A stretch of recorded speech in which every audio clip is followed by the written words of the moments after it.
that they just need to be composed, one play at a time. Let's see kung magiging composed nga ang Hunter team na ito against this Green Archer squad. David with a pick and roll to Manzano. Beautiful pass to Adams with a throwdown. Wow. Beautiful ball movement there for New Era. Started with David, then Manzano with an extra pass to Adams and dunks it on two archers. We're just seeing TJ Adams masterclass here. And Adams getting that foul as he draws that from Alex Konov, I believe. We have to get that replay. That shot is so nice, you have to see it twice.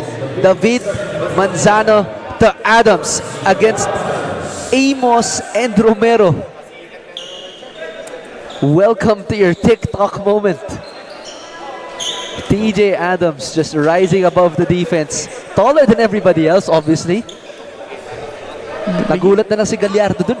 You could just see how the impact of TJ Adams is to the offense of the New Era Hunters. They're energized.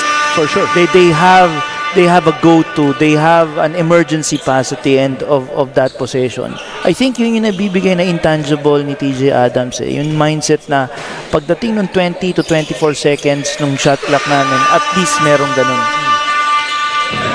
And full court press again as LaSalle gets another turnover.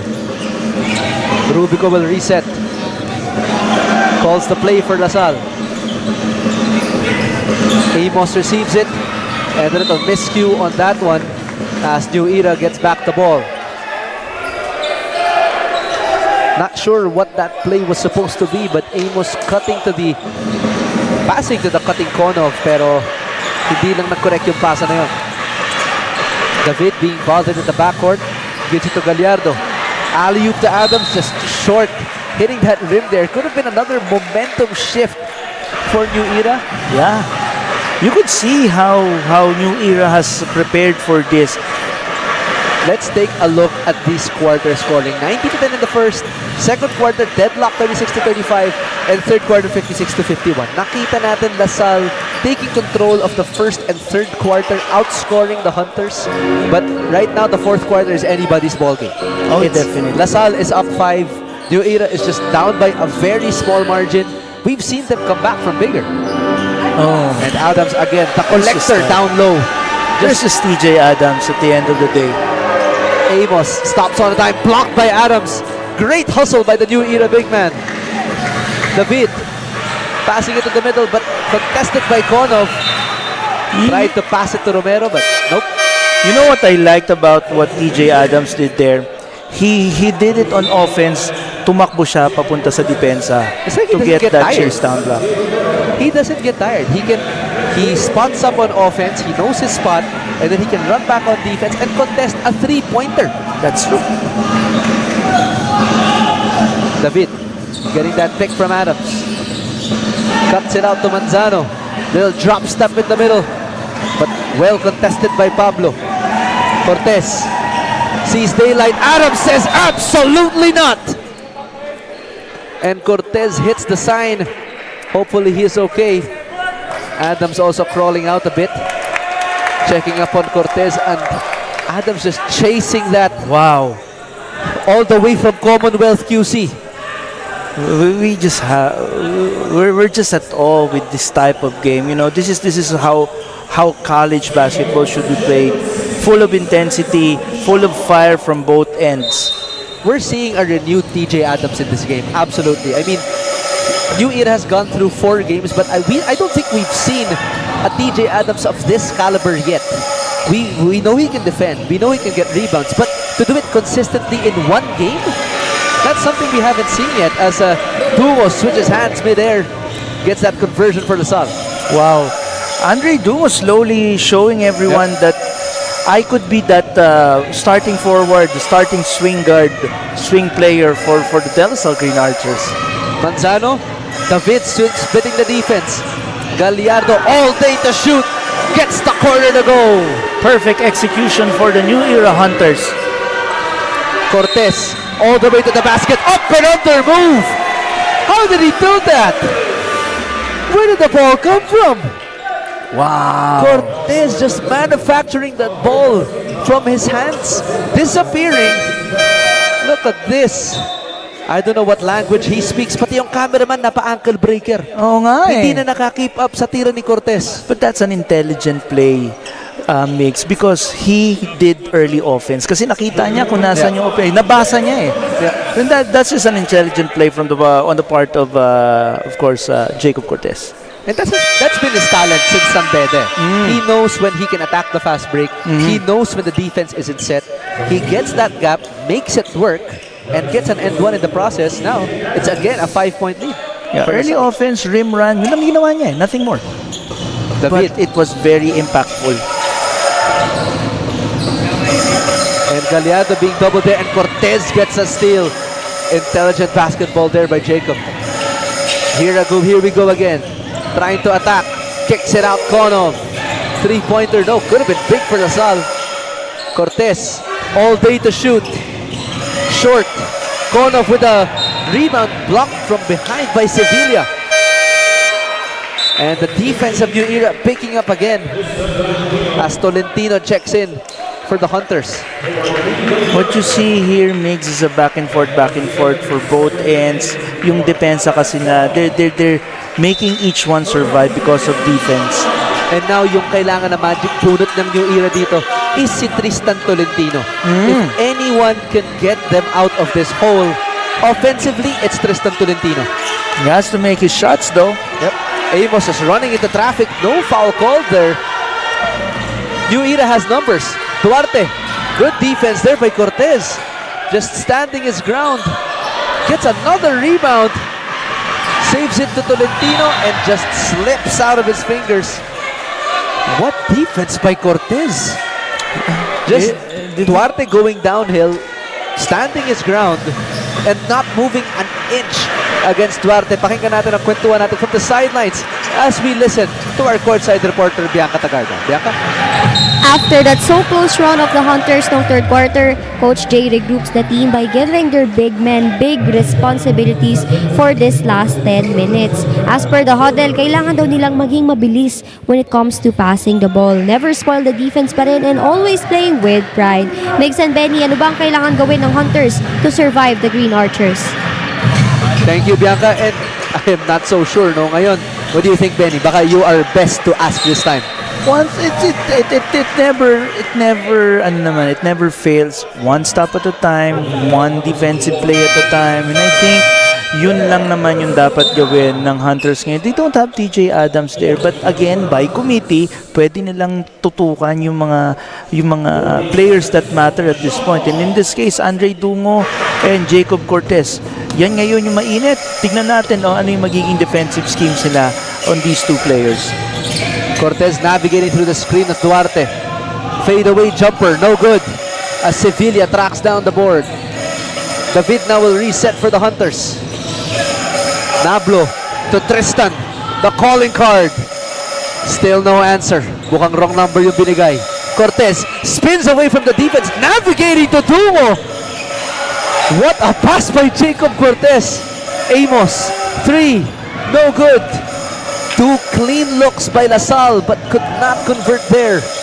Wow, if you're a college basketball fan, this is something that you really want. Sevilla kicks it out to Tolentino. And now Nablo will reset. Gets that pick from Sevilla. Shot clock's at 4. They have to go quick. Drop pass to Manzano. Excellent find by Sevilla. Wow, it's just an escape act na lang yun, Migs, ano? But that was a smart play by Sevilla to Manzano. Big on big. Excellent recognition by Jared there. J and J connection. James from Jared. Amos to Cortez. From the passing end to the shooting end. Cortez knocks it down from deep. Nablo trying to figure out the next plan of offense here as Dungo will be whistled for the foul. And Nablo will be helped up here by Manzano. Let's take a look at this three-pointer last time by Cortez. Short na yung tres niya kanina. Ngayon, in-adjust niya lang ng konti. And now set to check in, TJ Adams for James Manzano. This is Jacob Cortez taking over. This is Jacob Cortez taking over on offense. And kasi, Migs, if you're a point guard, you're tasked with decision making. And I think Always, Jacob Cortez now is making the right decisions for the De La Salle Green Archers. Sevilla trying to go against Pablo. Bad pass. Cortez intercepts it. And Cortez, a free lane to the basket. And timeout again will be called by Coach J. And another takeover quarter for Jacob Cortez. We started with Amos. And then it was slightly to the side of Jared Sevilla, and the King Archer now taking charge for his team. 68-60, 8-point lead for the Green Archers. We'll be right back for more fourth quarter action.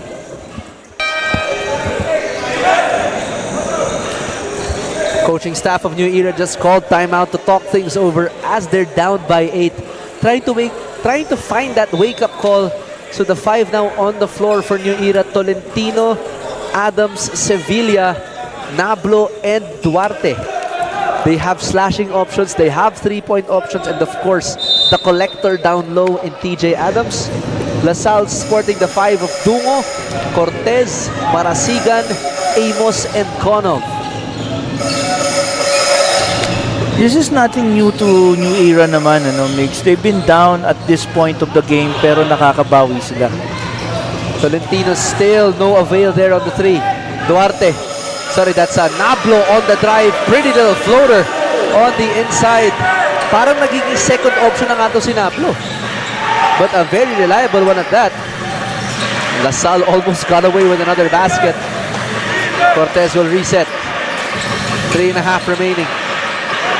Finds Amos. Sets that pick for Cortez. Trying to read the defense. Shot clock at 1. Fadeaway jumper, no.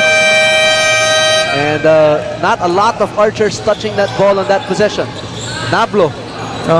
Not sure about that shot early in the shot clock. That was early in the shot clock, and he had options on the corner, and he has options in the middle. Yep. That was a bad decision on the part of New Era. Cortez will get the double screen from Konov and Amos. Adams picking him up. It looked like it worked earlier for New Era. Adams bothering that shot. Sevilla running the break. Nablo down the hatch into the painted area. Pull up jumper, no good. And that's a good shot there by Nablo. That was a good shot. That was a good selection. He had an open mid-range, a midi. Hindi lang nga pumasok. Look at Jacob right now. Composed, mature. He's just taking over. Adams picks up Cortez. Now on an island. Good defense by Adams. But Cortez could have been big.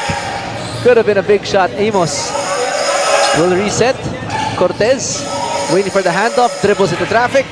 Kicks it out. Amos. Top of the key. 3 is good. Beating the air out of the New Era Hunters as they take on a 9-point lead as we reach the last 2-minute mark, brought to you by Eastern Communications. A crucial stretch this fourth quarter where TJ Adams was out was very critical. And a jumper for Serafin Duarte, and yes, that was the turning point here for New Era. There were minutes na wala nga si TJ Adams. De La Salle taking full advantage and now putting them in a 6-point lead now. Cortez, cool, collected. Amos, down it goes. And Mason Amos, as consistent as the tide. 10-point lead now for the Green Archers as New Era takes another timeout with 1.5 remaining. We'll be right back after these messages. That's your 3-point shot play of the game, brought to you by Smart 5G.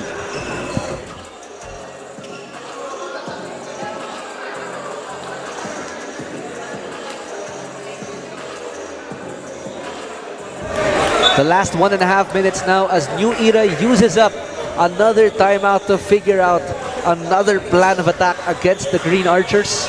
But De La Salle has just taken cruise control now. All they have to do is stay composed and execute. The main weapon in New Era in Tristan Tolentino still on the floor. Duarte trying to find Adams. Kicks it out Tolentino. Three-pointer. Still no go. And parang live and die by the three itong New Era. If hindi nagki-click itong tres ni Tristan Tolentino, usually it's gonna be a loss for New Era. Pero dapat lang nagki-click itong sina TJ Adams, James Manzano, Jared Sevilla. That's your LGR rebound of the game. Pablo seizing it against Adams. There was a stretch in the last couple of minutes, Migs, para sa New Era Hunters where they had great possessions, and I think the decision making on that part pressured, baka mamaya niyan kumbaga they didn't see it coming, kaya kumbaga it was those that did them in kasi they were really in the ball game. Quick move by Adams but overshoots it. And Aldrich David with an offensive rebound, still no good. Gets another board and gets that shot to go. And if there's another fallback or another asset that this New Era team has, is its hustle. That's Talagang hindi siya nila tumitigil, no? Kahit tampak sila or they're up by a lot against any other team. One of the things na hindi natin masyado napapag-usapan about this Hunter team is their hustle. And maybe more on that later on as timeout will be called by LaSalle. We'll be right back after these messages.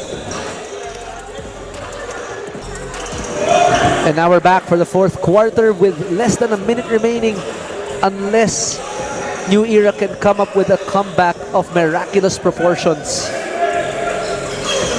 They are gonna come up with another loss now at the hands of LaSalle. They lost their first game against Ateneo. Then they're about to lose their second game against LaSalle to UAAP Giants. So definitely good green light for New Era, no?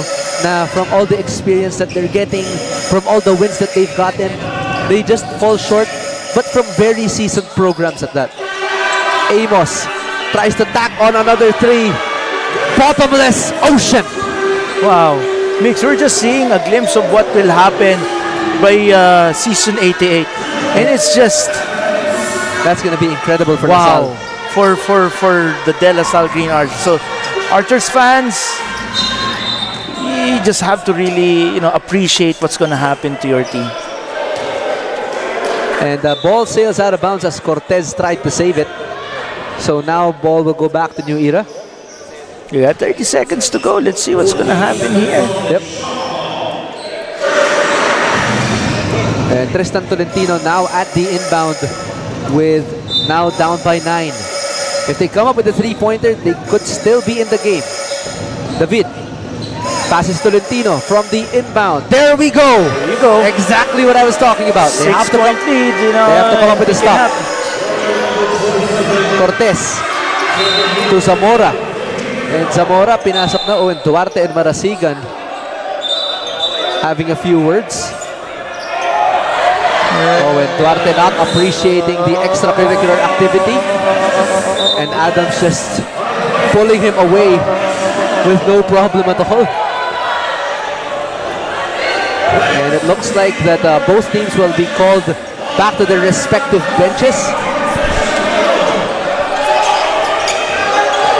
And it looks like the coaching staff of New Era telling us no na nagkaroon ng extracurricular blow si Duarte. Kasi marasigan kay Duarte, that's why Serafin is extra heated now. But I guess it's a byproduct of the game. Na ngayon, both teams called to their benches now. Obviously a heated game between the Green Archers and the New Era Hunters.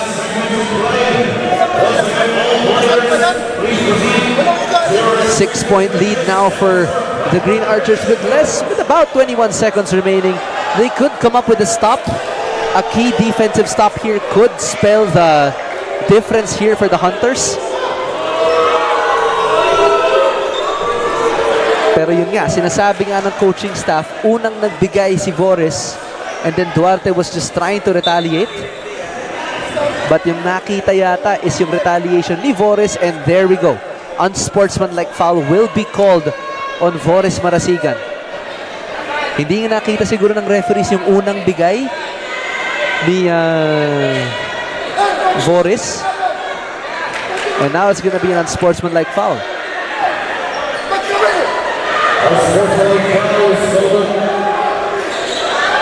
And it looks like Yep, that's an unsportsmanlike on Voris. Technical foul is called on both teams. University Hunters and Dlsu Archers for a proper best score. And game announcer just finalized that it will be an unsportsmanlike foul against Voris Marasigan, but also a technical foul against both teams here, Benny. Both That's on true. New Era and LaSalle. Your take on that? What do you think?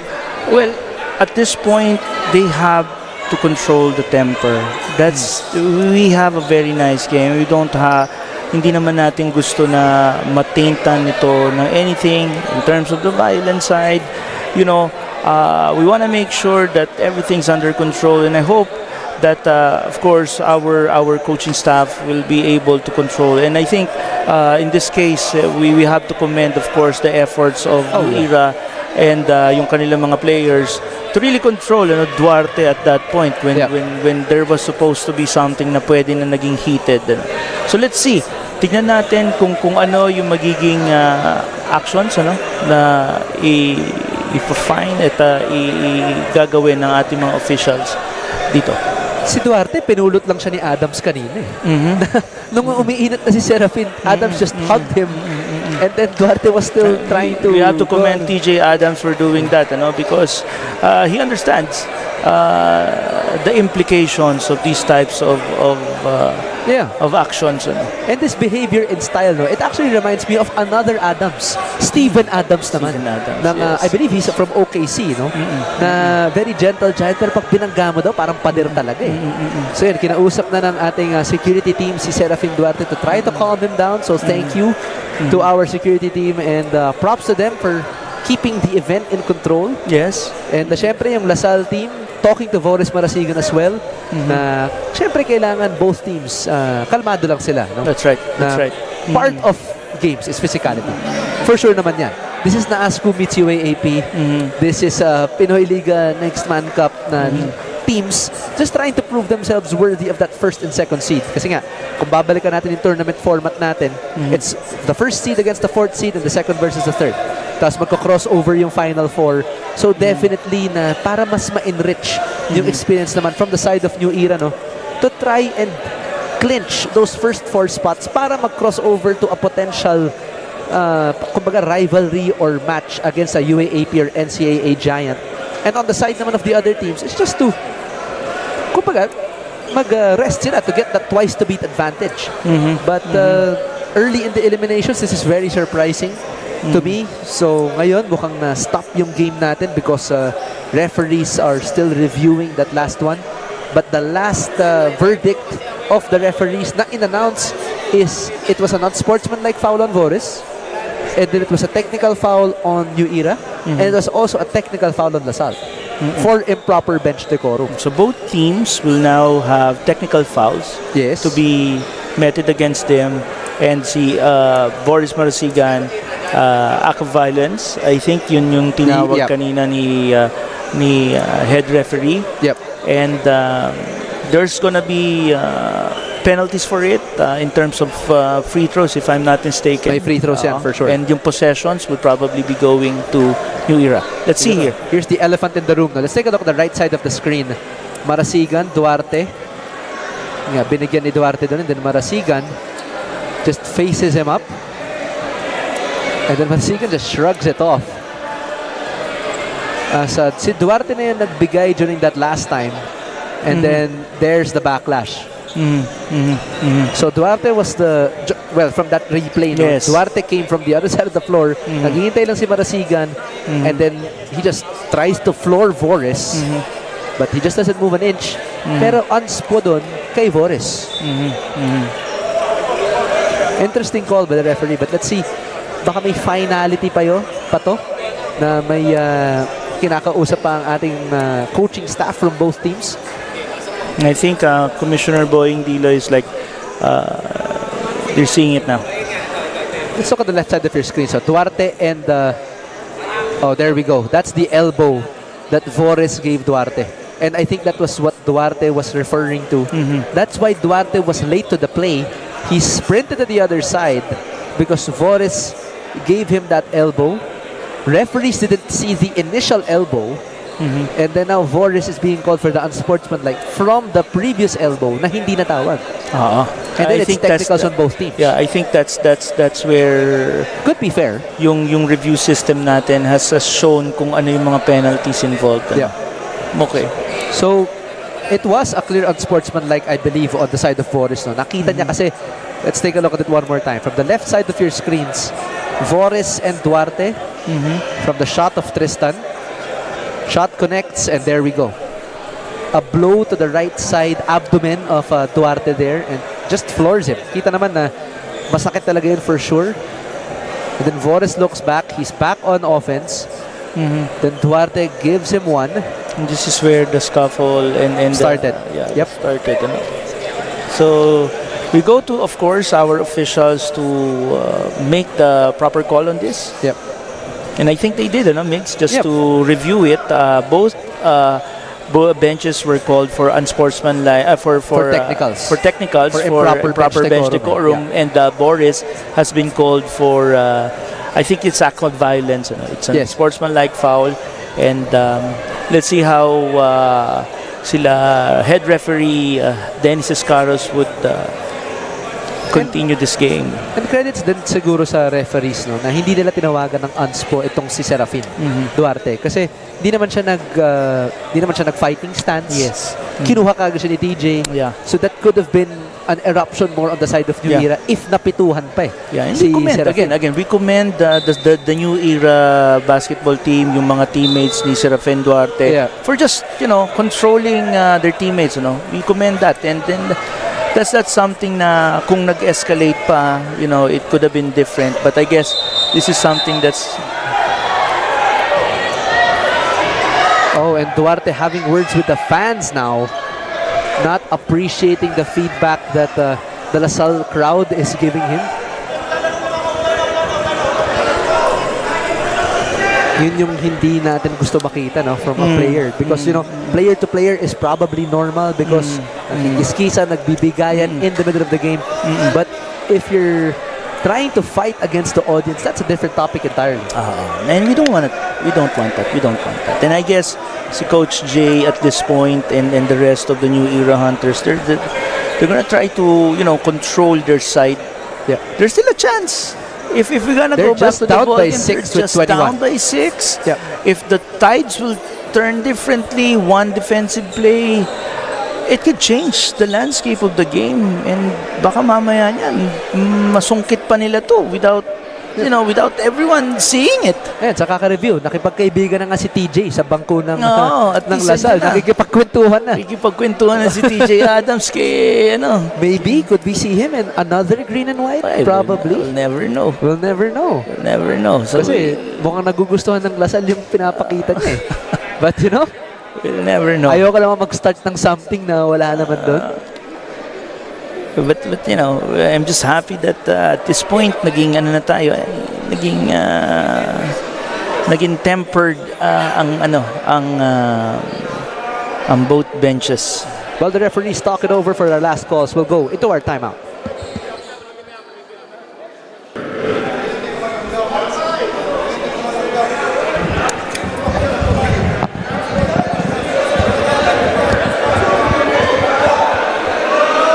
And the calls are now final.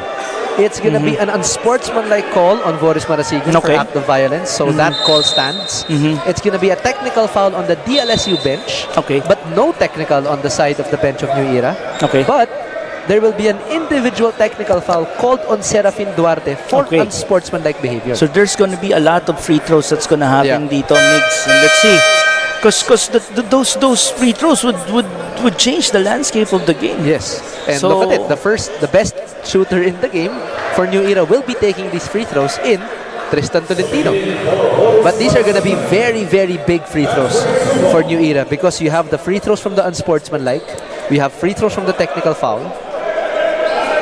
So these will be, I believe, the free throws for the unsportsmanlike foul. Yeah, this free throw by Tristan Tolentino is very important if they want to stay in the ball game because this takes them down to 5 points.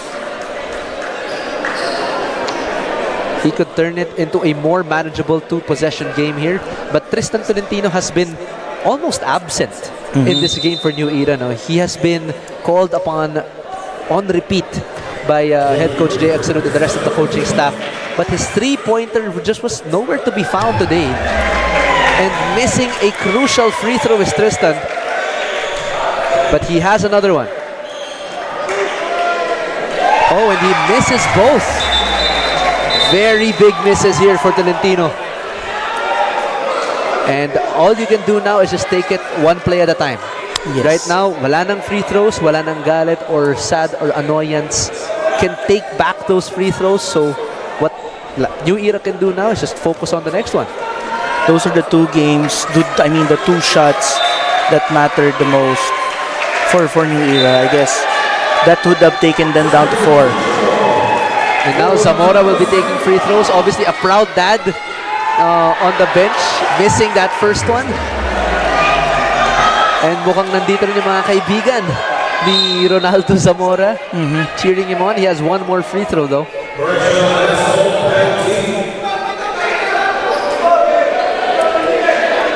So it looks like the teams will be called now as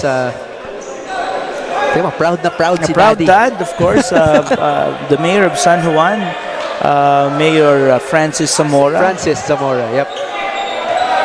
Watching his son in pride, itong si Ronaldo Zamora. Let's see if he could convert this. The golden free throw, here we go. It's in! 78-71 now.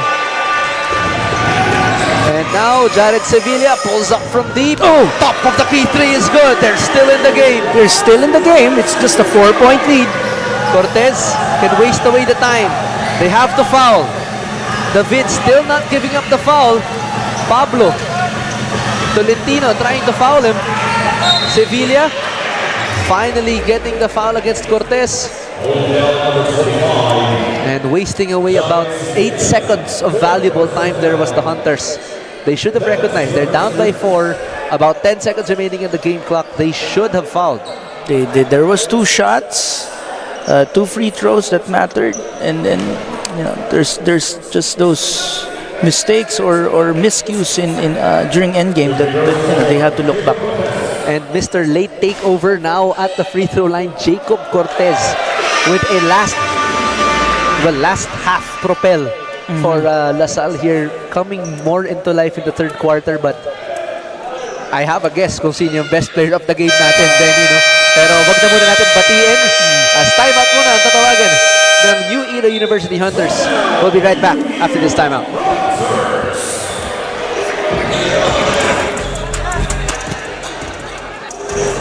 And now coming back into the ball game after a roller coaster of almost 4 quarters down to the last 2.4 seconds. TJ Adams will launch a 3 and he overshoots it, and that is all she wrote. Naasco meets UAAP and the Green Archers emerge victorious against the New Era University Hunters 3-2. Now with a record of 3-2 is New Era, and LaSalle will remain undefeated with a record of 2-0. What an incredible game, Benny. I mean, it's been roller coaster. It's a roller coaster in terms of emotion. Lead after lead, run after run, and the defensive stops in the second quarter and the third quarter really spelled the change for both of these teams. If you were to summarize this game in a few words, what would it be? A few minutes of